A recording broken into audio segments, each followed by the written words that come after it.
So hopefully people who asked for the presentation got it earlier today. We'll do the same thing here. So there will be a QR code at the end of this one, so you can share it away or you can request that you get a copy of this one as well. But there were a lot of questions throughout the day because I did get a chance to listen. And kudos to Asbel for sharing that very insightful journey that he took with his daughter. So congratulations. A lot of us followed him on social media. So kudos to Asbel and his daughter for going through that process and for his courage in sharing his lessons from that. So congratulations. All right.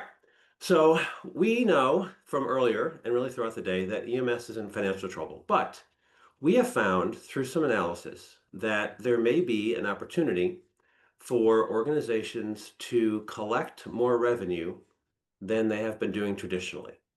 So this is how much money you're leaving on the table. And we talk about getting paid for non-traditional services. And I know when people see that, their eyes glaze over and they think MIHCP, other things. But this is a little more brass tack. This is a little more stuff you do every day, ambulance response, etc. And we just want to let people know that these are some ways that you can double check and make sure that you're billing for the things that you can bill for and that you're getting reimbursed for the things that you're doing in the community that brings them value and that you should be reimbursed for. A lot of this information comes from the first two quarterly EMS financial indexes that we have published. There's a link there where you can get them downloaded for free. If for some reason the download link doesn't work for you, just let me know and I'll send it to you directly. But this has been very enlightening for most of the profession because, again, great information across the board. We're also going to be releasing here shortly, probably right at the time that we do our ABC 360 conference, a guide to revenue cycle metrics. And we're going to talk about a couple of the metrics that are in here as it relates to assessing your revenue cycle and making sure that your billing agency or your in-house billing folks are doing everything they can to collect some of that money. And I know that Kelly had talked about some of that. All right, so what are we going to do over the next hour? And I realize that I'm standing between you and the bar, so we're going to try and keep this relatively on time. So we're going to identify some of those non-traditional EMS services and what potentially type of revenue could they generate for you. We're going to talk a little bit about coding, and we're not going to get deep into coding, but just some ways that you're going to have to code some of these potential additional services or non-traditional services, if you will, to make sure you're getting reimbursed for them. We're going to talk a little bit about funding for options that don't involve ambulance response. And there are more and more agencies that are doing that service as a way to cut down on some costs and improve service delivery and help improve your financial stability. So, first thing, treatment in place. One of Tim's and my and others in the room's favorite topics right now. It is a darling, I hate to say that, but I think it's probably true, of Congress in some respects because they have seen the expense savings to the Medicare program and likely to the Medicaid program that could result from us not being incentivized to transport patients to the hospital. During that MedPAC meeting that we referenced earlier, it was amazing to many of us who were attending that the MedPAC commissioners had no idea that EMS was only paid if we transport someone to the hospital. And almost all of the commissioners who were at that meeting in March said, what the hell? Why would we reimburse them only if they take someone to the place that's going to cost us more money downstream? Why don't we pay them for treating the patient and getting them referred somewhere else? Of the majority of the commissioners who were in favor of changing that payment policy, literally at that meeting, there was one person who said, well, they're just EMTs and paramedics. They don't really know what the downstream impact could be on patients. And all these patients really need to go to the emergency room. And oddly, that is the representative from the American College of Emergency Physicians who had said that on the MedPAC committee or commission. So you can sort of understand that. But this is something we talked about briefly earlier. So the A0998, and this is a CPT code or a HCPCS code that is defined as an ambulance response and treatment with no transport. Keyword here, ambulance. So you need to send an ambulance. An ambulance, in order to have this meet the definition of A0998, have to have an ambulance on scene doing this treatment. Many people have said, well, if we send an engine, if we send a fly car, to stick to the definition, it has to be an ambulance response. So as you can see by the Medicare definition here, or by the American Academy of Family Physicians, who does the CPT coding, that this is, they respond to a call, they provide treatment, and they determine that a transport is not necessary. Now, the transport could not be necessary because the patient refuses, or because you have some good protocols in your system that allows things like telehealth or physician involvement somehow in determining the patient doesn't need to go to the hospital, or even protocols that allow you to suggest to the patient that maybe they don't need to go to the hospital, they could go to an urgent care, they could go to the doctor's office, follow-up care, whatever the case might be. We have found in doing some deep dive into the data that there are a number of payers who are reimbursing the A0998 HCPCS code. Anthem Blue Cross Blue Shield was one of the first. They made a big announcement back in 2018 that they were going to pay for treatment on transport. They were going to pay the A0998 HCPCS code. And I remember doing a webinar with the medical director for Blue Cross Blue Shield, and he explained why they're doing it, save money, patient-centric, all the things that you would typically expect them to say. And we asked the question, how will you know if this is successful? And his response was very direct.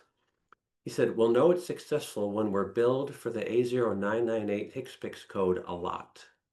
Because every time that we pay a 998 HCPCS code, it means someone didn't go to the hospital by ambulance. So our metric is how often are those claims being submitted. Because even if they're paying $6,000, $8,000, whatever, for that treatment in place, they're saving the $2,500, $3,000, whatever they're paying downstream in an ER visit. We also noticed that United Healthcare has started paying for a lot of A0998 claims that they're being submitted. Cigna has also started doing it. We've experienced and heard from some agencies that Cigna and a couple of other commercial insurers do require a network agreement in order for them to pay for treatment in place. Now, quick word about network agreements. Many of you, especially in Colorado, if you're primarily a 911 provider, the network model may not work for most primary 911 providers. And that is because the way the network model is basically set up is that you agree to take a lower fee, a lower reimbursement, in return for higher volume. That's why physicians do it, hospitals do it, all these folks that go in network with their payer. In most cases, now that you are in network with Kaiser or you're in network with United Healthcare, you're not going to answer more 911 calls just because you're in network. So accepting a lower reimbursement doesn't make a lot of sense. However, there may be a couple of scenarios where you want to go in network. If they say, hey, we'll pay you for treatment on transport, but we want you to be in network because we want to be able to share data, we want to be able to do a bunch of different things, fine. Discuss the rates with them. Make sure that the rate that they're willing to pay you is not less than what they're currently paying you. Believe me, they want you to be reimbursed for treatment on transport more than you want to be reimbursed, because they will uncouple payment from transport, and that's really what they're looking to do, is to save some money. And Aetna, we've seen quite a bit pay that. Now, these commercial insurers are paying them without a contract in most cases. The same with Medicare Advantage plans. And as you've learned from many of the industry leaders and really from the healthcare industry in general, Medicare Advantage plans are now the predominant Medicare coverage in this country. Medicare Advantage plans have a lot more payment flexibility than traditional fee-for-service Medicare. And because of that, they can pay for things that traditional Medicare might not pay for. So even though traditional Medicare might not pay the A0998 HCPCS code, a managed Medicare payer can pay for that. And we have found, in my experience at MedStar and other places, that if you talk to those managed Medicare, managed Medicaid payers, and explain to them the financial advantage to them of uncoupling payment from transport, and you can show some metrics where it's going to save them some money and you're not going to kill people, they'll pay you. And that's what we found in Fort Worth and now in a number of other systems across the country. Same with Medicaid MCO. We talked about that just a moment ago. So most Medicaid is not traditional Medicaid, if you will. Almost all Medicaid is in managed care. So managed care payers, again, have a lot more flexibility. Traditional Medicare, as we said earlier, does not cover treatment in place. Hold that thought. I put 2 asterisks there. I want to come back to that in 1 second. And current states, when they're passing these patient protection balanced billing laws, are requiring that insurers, again, regulated by the state, also pay for treatment in place, for treatment no transport. We did that in Texas. Texas Medicaid pays for treatment no transport. Tennessee is doing it. Florida is not yet. But there are a number of states that are paying for treatment in place. Illinois just passed a law that pays for treatment in place. Now, this is the trick question. Medicare, traditional fee-for-service Medicare, does pay for treatment in place for one condition. What is that condition? Who knows it? Call it out. Yes. Dead? Is that what she said? Yeah. So if the person's dead, so if you attempt resuscitation on someone and don't transport them to the hospital, you terminate resuscitation in the field, they pay you for that. They don't pay well, they pay the BLS rate, but they do pay you for not transporting a patient to the hospital. And I remember back in 2012, 2011, when this was being discussed at CMS, they looked at some data and they said, 96% of the dead bodies that EMS transports to the hospital are still dead when they get to the emergency room, and they leave the ER dead. So why are we paying these high rates for ER utilization when in fact the patient doesn't have any real difference in their outcome the majority of time by going to the emergency room? So CMS made the decision to pay for treatment for terminated resuscitation on scene. We raised that to CMS during the development of the ET3 model. And we said, this isn't really very innovative because you guys have been paying us to not transport dead bodies to the hospital for a decade. And they said, yeah, if you keep bringing that up, then we're just not going to do this at all. It's like, okay, no, we'll stop bringing it up. So, but make sure that you are billing for field terminated cardiac arrest, because Medicare will reimburse it. Most commercial insurers will reimburse it because Medicare does reimburse it. Now, notice one thing I just wanted to point out to you guys. If the beneficiary, this is the quote from the Medicare manual, if the beneficiary dies after the ambulance is dispatched, but before the beneficiary is loaded on board. So even if, you're told by the first responders, hey, we're, determining this is a non-resuscitatable cardiac arrest, whatever, you've been dispatched, you arrive on scene, even if you really make no resuscitative efforts, you should probably still bill it. And as long as your documentation shows that you arrived and the patient was deader than a doornail, then you're good to go. Okay, back to treatment in place.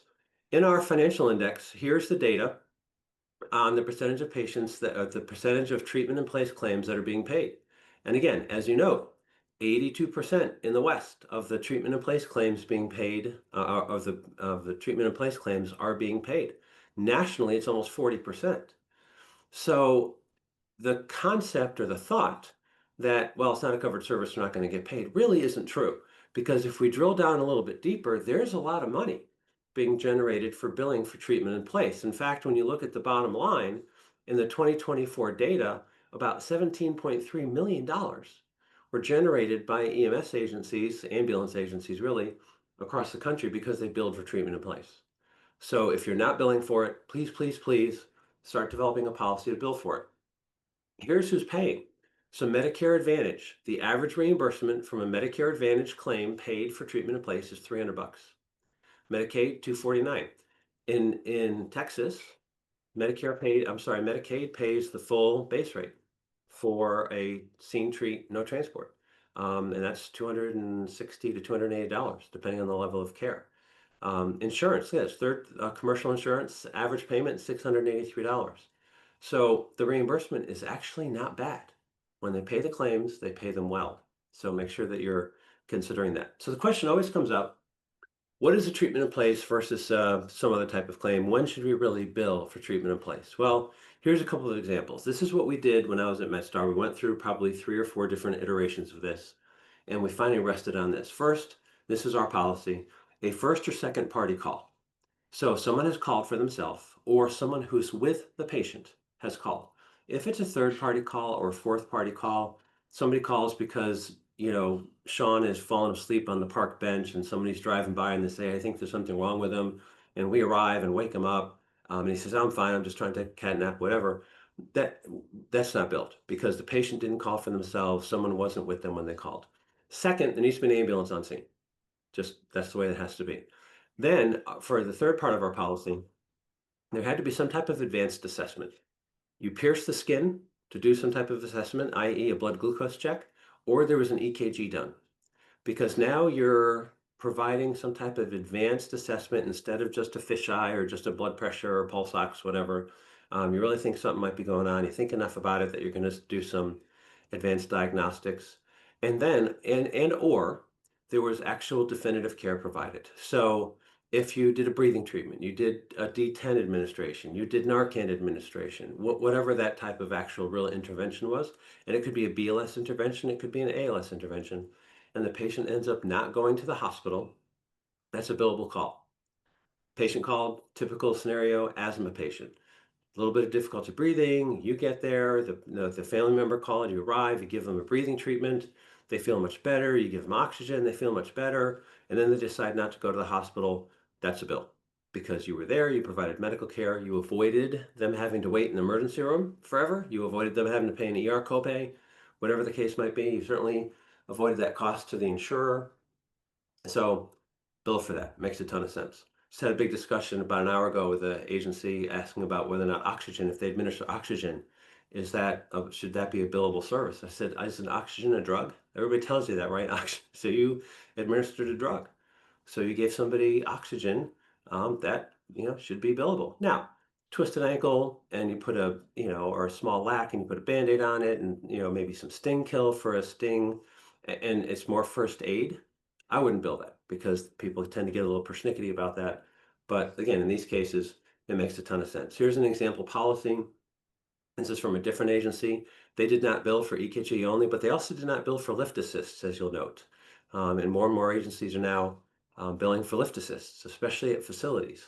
Because if the facility is not staffing enough people to help put patients back in bed, they can certainly afford to pay you to come and put that patient back in bed. So here's again, a couple policy examples about when to bill for treatment in place. Now, this was an exciting finding.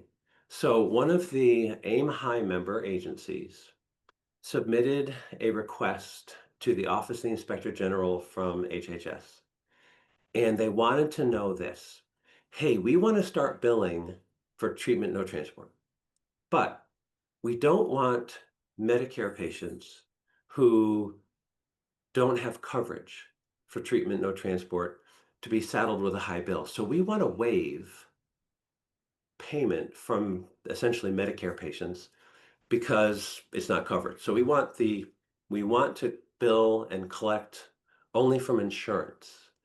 And this is the agency asking the OIG, we'd like your opinion on whether or not that would run afoul of billing compliance. And here was the response from the OIG. Under the proposed arrangement, requester, the agency who made the request, proposes to implement a charge for tip services. Love the fact that they're using the proper terminology. Requester's charge for tip services would be based on the level of care, ALS, BLS. So one of our recommendations is you have two different rates for treatment in place, ALS, BLS. So level of care furnished to the patient would not exceed amounts currently submitted for payment for the same level of care furnished in connection with an ambulance transport. That's an important point. This agency, MedStar, other agencies are more and more realizing that, as we said earlier, you should be billing a treatment in place at the same rate as your appropriate base rate, ALS or BLS. So that's what they're going to do, and that's what they're asking the opinion of. The requester would not bill patients for any cost-sharing amounts owed to requester under the patient's health insurance, including federal health care programs, Medicare, Medicaid, for tip services. Here's their response. The OIG would not impose administrative sanctions on requester in connection with the proposed arrangement under the beneficiary inducement CMP or section blah, blah, blah, blah, blah. So basically they're saying it's okay. You can do that. We would not find cause that you've induced people to call 911 more often, et cetera, et cetera. But they didn't stop there. This is what got us all pretty excited. They also said that even when a federal healthcare program pays for tip services furnished, the proposed arrangement appears unlikely to increase costs to the federal healthcare program and may ensure an appropriate level of care for patients whom requester furnishes EMS services in response to a 911 call. More specifically, OIG, and we like opinions from the OIG, tip services may be a viable option in certain circumstances to improve quality of care and avoid unnecessary transports to the ER. And as a result, tip services have the potential to lower costs for federal healthcare programs while also delivering timely, appropriate, and medically necessary care to patients on site.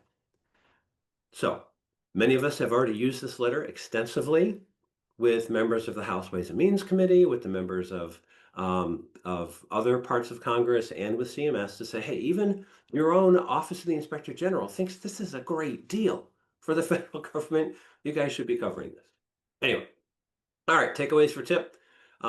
Responding to an EMS call provides value to the patient. Not taking them to the hospital provides even more value because if they don't have to go, it's even better for them.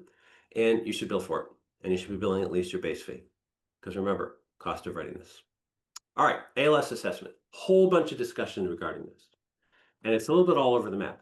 Here is the CMS definition of an ALS assessment. It's the assessment performed by an ALS crew as part of an emergency response that was necessary because the patient's reported condition at the time of dispatch was such that only an ALS crew is qualified to perform the assessment. Think about it in terms of emergency medical dispatch, specifically ProQA. An Omega EMD determinant, by definition in their protocol, is an alternate disposition, not even a response. An alpha level call, low acuity, BLS, cold, no licensed siren, those are not typically ALS dispatches. Chest pain in a 65-year-old male with a cardiac history, ALS dispatch. Difficulty breathing because someone got stung by a bee and they have allergic reactions to bee stings, ALS type of emergency. But that's the first criteria. The dispatch needs to be an ALS dispatch. Check. Next, ALS1 can be billed and reimbursed, can be billed, but it will more importantly be reimbursed if an ALS assessment has been given to the patient and the ALS dispatch was present. So here are a couple scenarios. And I'm sorry, I meant to throw this up earlier. I was carried away. But here's the sort of EMD criteria. So essentially notice where they've got the ALS, so Charlie Delta and Echo calls, Alpha Bravo calls, and Omega calls. You might have a hard time determining that those or justifying that those are ALS dispatches, if you will. So here's one example. So you have an ALS dispatch determinant and you do an ALS assessment. The patient, the paramedic on the scene did an EKG. EKG was normal. The patient had no significant clinical findings. The patient is transported to the hospital by the ALS crew, but no actual ALS procedures were performed. No IV was started, no meds were given. Maybe oxygen was provided, but that's a BLS skill. Because that was an ALS dispatch, and because the paramedic on the crew did a paramedic level assessment, the 12 lead and interpretation, that will be reimbursed as an ALS call. Same is true if that ALS assessment is done by an ALS fly car.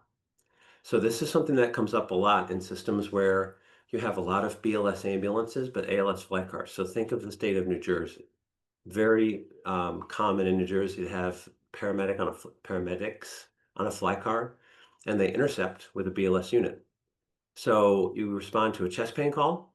Because it's a chest pain call, ALS unit co-responds with the BLS unit. The paramedic unit arrives on scene. They throw on the cardiac monitor, and come to find out the chest pain call was a 14-year-old girl who just broke up with her boyfriend and has a broken heart and is hyperventilating, and her EKG is fine, everything else is fine, pulse ox is fine.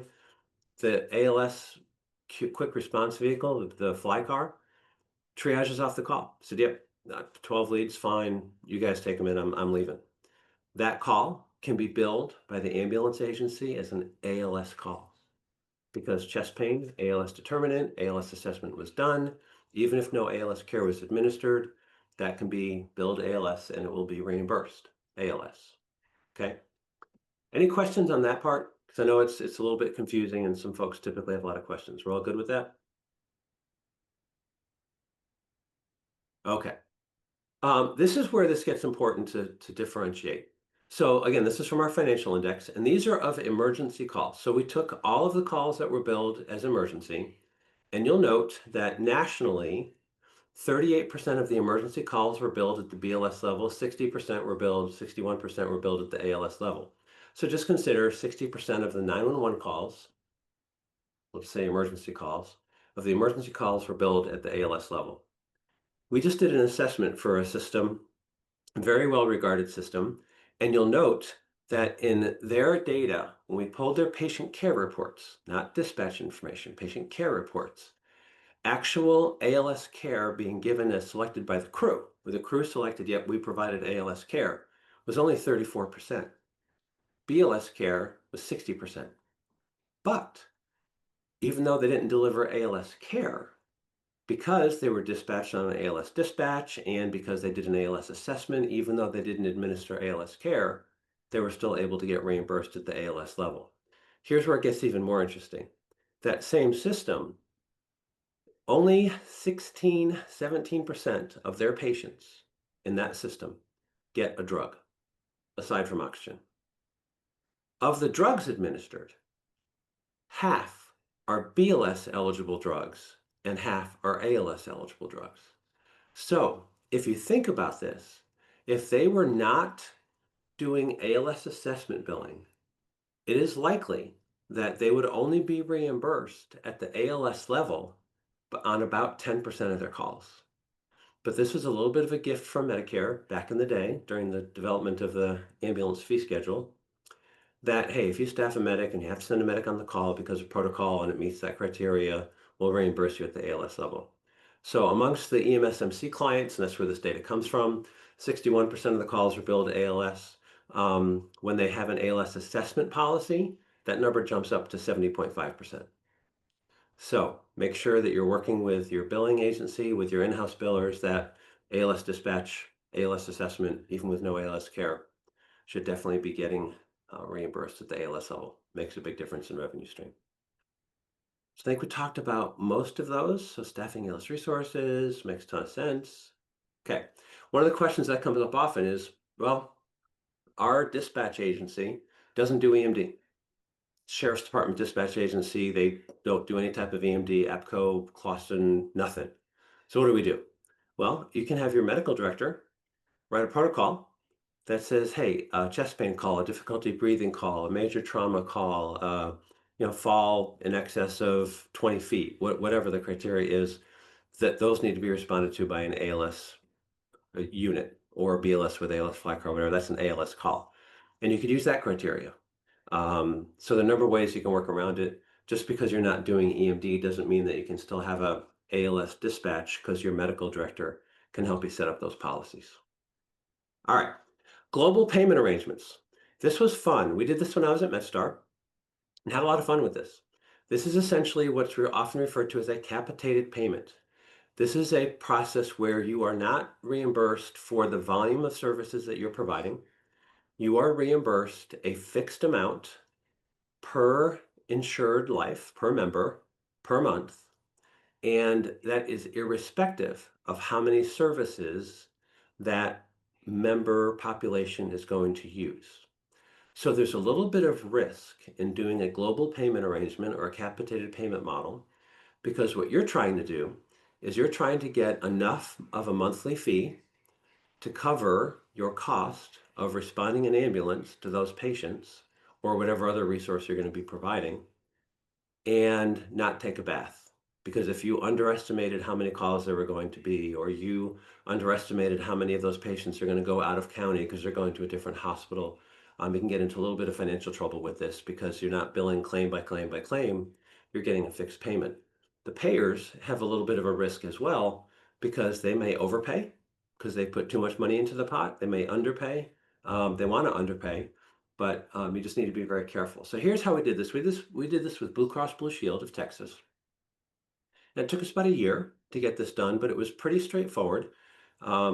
Here's how it worked.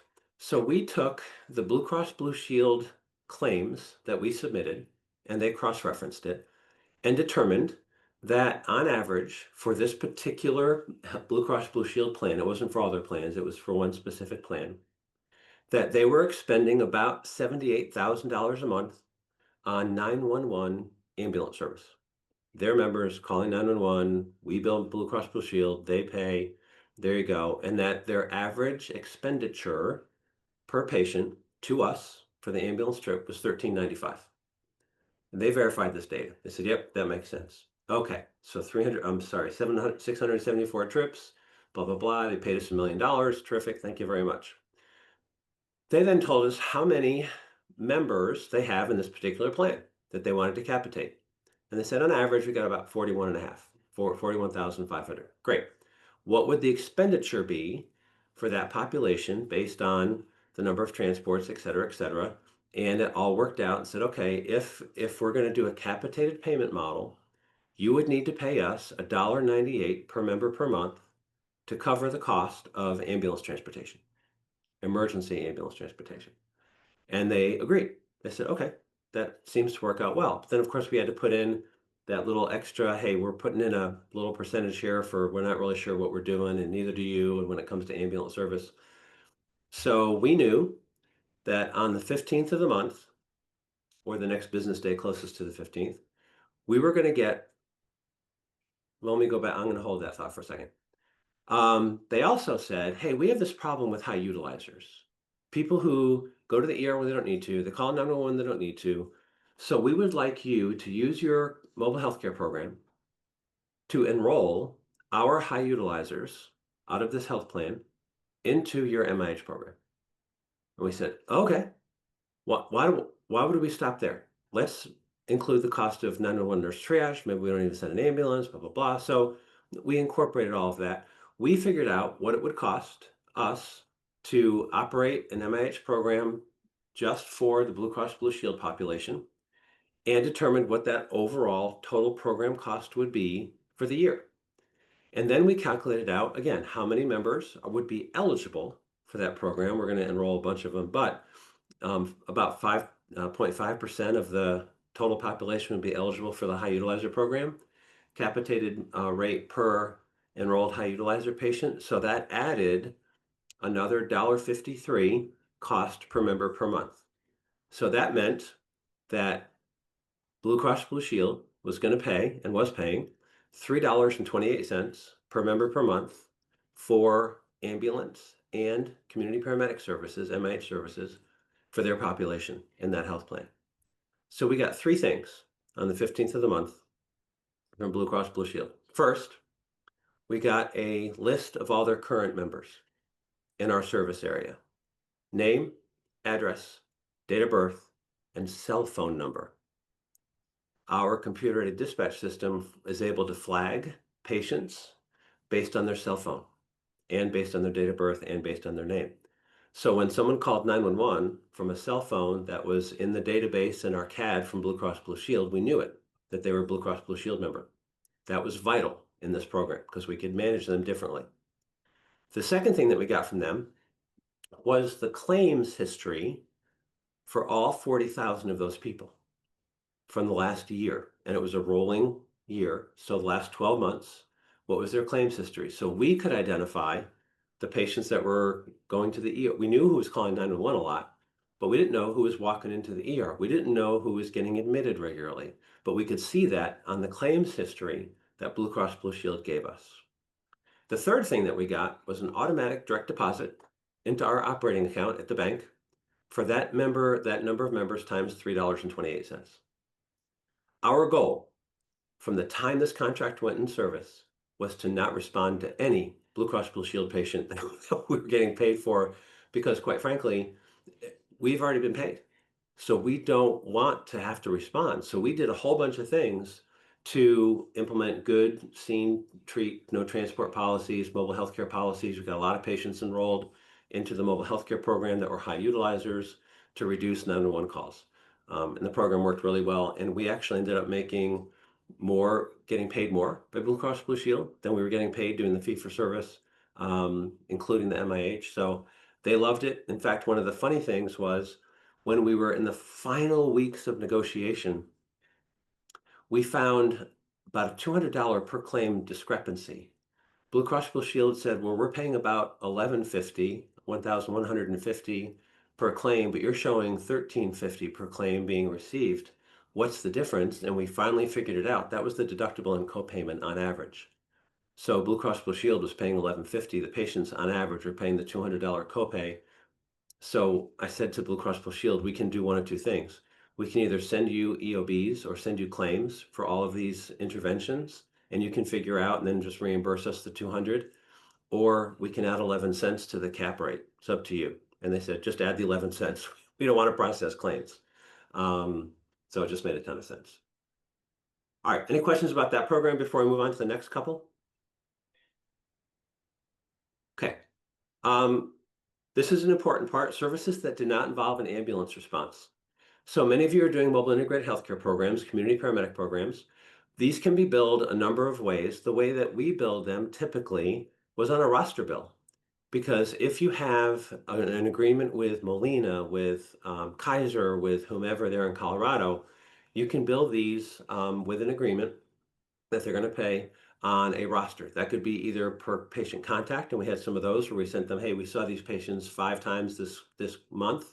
Here's your bill, $175, blah, blah, blah. We had per enrollment fees, and you can see here, this is sort of, that's the PMPM, where a hospital refers a high utilizer or a readmission prevention patient. When the patient signs the consent to be in the mobile healthcare program, now they're eligible to be billed to the hospital. The third way was a PMPM. So we did for a lot of our hospice and home health programs, we did it based on per member per month. So here's an example, I think for Vitas. Vitas paid us $400 per enrolled patient per month. And as long as that patient lived, we kept billing. And they paid us, $1,300 a month for their hospice program to keep patients from going to the emergency department. And it worked out really well. So you can do that. Here's an example of the enrollment fee billing, where again, it's just a regular invoice. JPS enrolled SIP 5 high utilizer patients, 10 readmission prevention patients. So their bill for this particular month was $14,000, and they were billed and they eventually paid it. Hospitals are terrible payers, by the way, in case you didn't know, but they're usually pretty good. It may take them 90 days, but they're still going to pay the bill. This is another interesting evolution in payment models. So we went into network with a large commercial insurer who I still can't tell you who it is because the non-disclosure of this contract is actually still in effect. They were paying us for AO998. They loved it. After about 8 months in the payment for treatment, no transport, they called up and said, hey, well, they didn't call, they sent an email, I don't call anymore. Sent an email and say, hey, what else can we do? Because this program is working out pretty well. What are some other things that we can do? And we said, well, you can pay us to not send an ambulance. And they said, well, if you don't send an ambulance, we can't pay you. And I asked, why not? And they said, well, because we only pay for ambulance service. So paying for an ambulance response, treatment, no transport is easy. You're a supplier. You bill us A0998, we're good to go. I said, well, what if we get a low acuity 911 call and we send a community paramedic only to that call, a fly car, and we get there in an hour because we don't have to get there right away. It's a low acuity call. Why don't you just pay us for that? And they said, oh, they don't send an ambulance, we can't pay you. I said, that's fine. Then you know what, Nick, we'll just keep sending ambulances to all these calls. We'll keep billing you $1,200. You can keep paying us $1,200. I don't care. That's fine. And they said, well, what we need to pay you for a, telephone assessment where you don't even send an ambulance. I said, well, if you pay us $60 for that, that'd be great. And so we worked out this whole process. And then finally they realized, in order for us to pay you based on CPT codes, you can't be an ambulance supplier. You've got to be a provider. So we said, okay, make us a provider. And he said, okay, give me a day. And literally emailed back the next day and said, okay, you guys are now providers, fill out this credentialing form. And when you bill CPT codes, we'll reimburse it at the rates we've agreed. Okay, that's all it takes. So they were paying for dispatch triage. They were paying for mobile healthcare visits. They were paying for episodic 911 calls where we sent a community paramedic only because it was a low-level alpha or an omega response. And they loved it, and they're still doing it to this day. So makes a ton of sense. Now, there are agencies, especially there in Colorado, who are using nurse practitioners and PAs as part of a mobile integrated healthcare program. And some people think, hey, if we start using NPs or PAs in our EMS system, we can get reimbursed because they're an eligible payer, they're an eligible provider, and payers will pay for home visits for those patients. And you are spot on, they will. However, the reimbursement for nurse practitioner, physician's assistant, even physicians in the field is complicated. And we've done this with a number of fire departments, both in Colorado, California, and some others, and help them understand that at the end of the day, and this is one that we're working on for a fire department in California, that the most that you're going to get on a episodic urgent care visit from a nurse practitioner unit in the field is $130. But it's going to cost you $240 an hour to run that unit, and you're only going to see a patient once every 3 or 4 hours. So you're never going to make up enough money in fee for service unless you do some very innovative pricing models and reimbursement models. So just know, yes, that is possible to use nurse practitioners, PAs, and others, but it is complicated, and the billing for it is very, very difficult. There's a very well-known, two of them actually, two very, very well-known fire departments in the Denver area who use NPs as part of their MIH program, and they're both losing their shirt. And we're working with them to try and right that ship. But it's becoming a real problem for them to maintain it because they just can't afford it anymore. And it's becoming a real problem. So here are some of the HCPCS codes that that Cigna was paying for. And again, once they flip that switch in their system, it becomes pretty easy. What is not easy is the billing. So CPT code billing is a little bit different than HCPCS code billing. We are very used to AO429, AO427, AO425, and it goes into the slots. CPT coding is a little bit more complicated because you have a CPT code for the visit, you've got a CPT code for procedures that were done on scene. When we did this in Fort Worth, EMSMC was our billing contractor at that point, and they worked with Cigna, their claims processing. Oh man, they worked with that payer. I've blown it, so I'm glad this isn't being recorded. So they had to submit maybe half a dozen claims for Mickey Mouse and Donald Duck and a bunch of false claims. I'm sorry, test claims, not false claims. That's very bad. Test claims. And by the third or fourth test, it was working. But they had to make sure that the right CPT code was tied to the right provider number, which was the agency provider number, by the way, because we didn't have NPs or PAs. And the biggest challenge really became the place of service, because it could be a scene, it could be a residence, it could be an office, it could be a commercial establishment. It's different in CPT code billing than it is with HCPCS code billing. So just know you can do it. It just takes a little bit of work to kind of get it done. But this worked really, really well for us. And you can see the CPT codes that were billed, and we were getting reimbursed, and it worked really, really well. So EMS services that do not involve an ambulance response, paying for MIH is no longer novel. A lot of places are doing it. We did a presentation or analysis a month ago that there are over 2 dozen payers across the country that have recognized the value and are paying for community paramedicine. And the reason they're doing it is because their local provider showed them the data. They worked together and they said, hey, this makes a ton of sense for us. Molina is now trying to do it nationwide for all of their managed Medicaid patients. So don't be surprised if you get a call from a local Molina medical director that says, are you guys doing MIH out there and, UPass? One of the challenges is you got to talk to the right people. When you start talking to the claims processor at Kaiser or the claims processor at United, those aren't the right people. Claw your way up to the network manager, the network development people, the CFO. That's why the Blue Cross Blue Shield agreement took us so long. It took us that long to get to the right person. It is complicated. And by the way, the turnover in the payer world is twice what it is in the EMS world. So what we always recommend is when you find the right person, ask them every meeting to bring their 2 colleagues, so that when one of them gets promoted, when one of them gets fired, when one of them moves to another market, you don't lose traction. That was a big deal for us in a couple of these contracts, but we were able to finally get it done. Be flexible with the billing.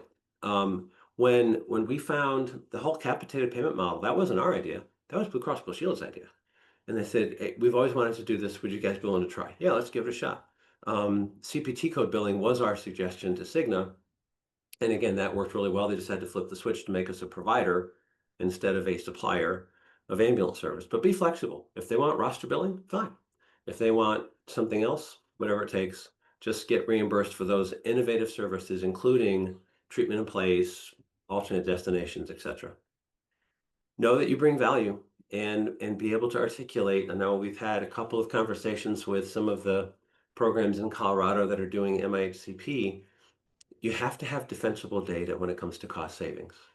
And when you develop these metrics with potential savings and all that kind of stuff, please phone a friend and verify that. One of the things that became really interesting is I got a draft copy of a report from a provider in Colorado who said, hey, we want to make this a one pager. Can you look at it? Does it make sense? And they had enrolled 22 high utilizer patients over a year in their program and had identified that they saved $11.2 million in healthcare costs. I said, okay, that is really cool. Where did you come up with that number? I said, well, the hospitals told us that the average charge for an ER visit is X, and we took X times, 400, which were the number of calls. I said, no, charges in healthcare is monopoly money. Nobody pays that. What was the expenditure? What was the payer mix?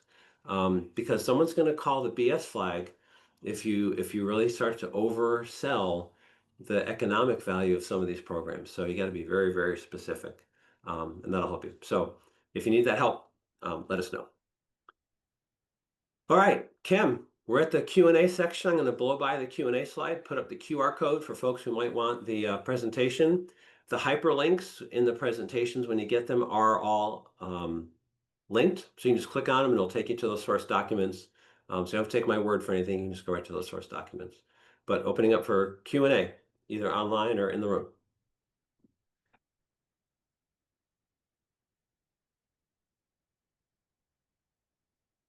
People are asleep. Half of them are at the bar, Kim. Is that the deal?